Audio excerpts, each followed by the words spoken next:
Many people in the Western world have lost all grip on reality and all grip on humanity when it comes to life and death, peace and war, Israel and Hamas. Whether it's street or university protests against Israel, political pronouncements, or ugly acts of intimidation against Jews, it all comes back to the same central points. People who do not see Hamas as the epitome of evil and people who do not support Israeli efforts to eradicate Hamas can only do so for one of two reasons. Either they are completely ignorant, deliberately ignorant, they do not understand why Hamas exists, what it has done and what it continues to do to innocent people and its own Palestinian population. Nobody who actually understands the facts about Hamas would ever say or do anything that could be construed as support for them. Nor would they oppose efforts to defeat them. Unless, of course, they are motivated by the second reason, hatred. Evil, bloodthirsty hatred of certain other people. Hamas hates Jews, of course, but also any of a range of others. It hates Christians, Hindus, gays, lesbians, Americans. If you're anything other than an Islamist fundamentalist, then you are fair game for slaughter, according to Hamas. Mind you, this death cult is happy to sacrifice its own young people as suicide bombers and as human shields in order to deliver death to Israelis and its other enemies. It trains young people as suicide bombers. It teaches them from a young age to hate Jews and aspire to martyrdom. It is sick. It is against everything that Western liberal democracies like Israel and like us represent. Democracy, liberty, plurality, peace, religious freedom, sexual diversity, women's rights, tolerance, and the rule of law. Yet around Sydney last night, the Hamas name was plastered all around the eastern suburbs, an area that hosts a large Jewish population.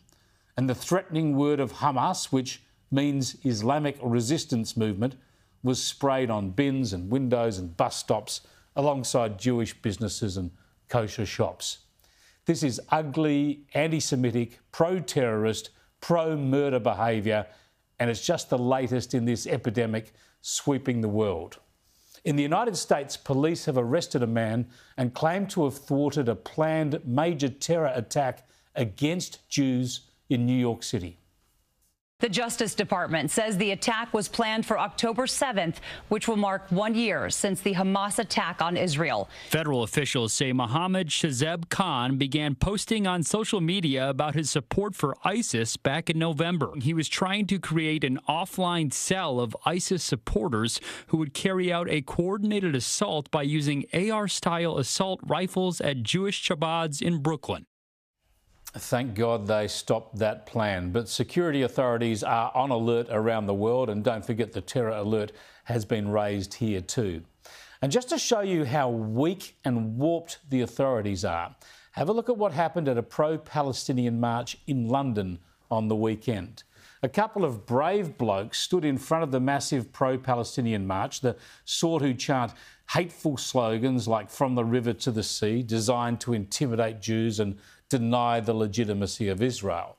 And they held up a sign with a very important and factual statement. Hamas is terrorist. That is exactly what it is, a terrorist group by aspiration, by action, by design and under the law. Everyone in that march should know that, so they can understand that whether they intended or not, they give succor to the Hamas terrorists, the same ones who shot dead 6 hostages the previous weekend. Police and organisers say these couple of blokes with a sign blocked the march, which clearly they didn't. Everyone could have marched on by, as you can see. Now, you can guess what happened next, can't you? Yeah, the blokes standing up for life, for liberty, standing up for decency and for Israel, they were seen as the problem, not the people in a protest where many provide support and encouragement for the terrorists of Hamas. The police moved in and detained the people denouncing the terrorist group.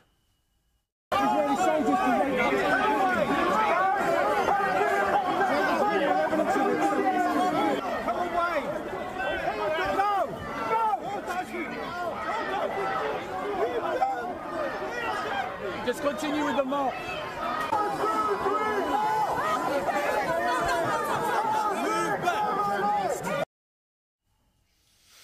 Yeah, that's what we've come to in the West. The people denouncing terrorism are arrested and taken away, and we clear the streets for people who blame Israel for the way its own people have been slaughtered. Protesters who blame Israel for Hamas taking babies and young girls and men and women as hostages. And they blame Israel for Hamas raping and torturing them. And they blame Israel for Hamas slaughtering them in cold blood. And they blame Israel for Hamas firing rockets at Israeli towns and trying to kill innocent children at schools or at bus stops. This stuff is so morally repugnant, so intellectually perverse, and yet it's so widespread that we have people spray painting the word Hamas on our streets. We need strong community and political leadership on these issues before we descend into chaos and dystopia. And we're not seeing it. Not in Britain, not in the US, not in Europe, and not here in Australia.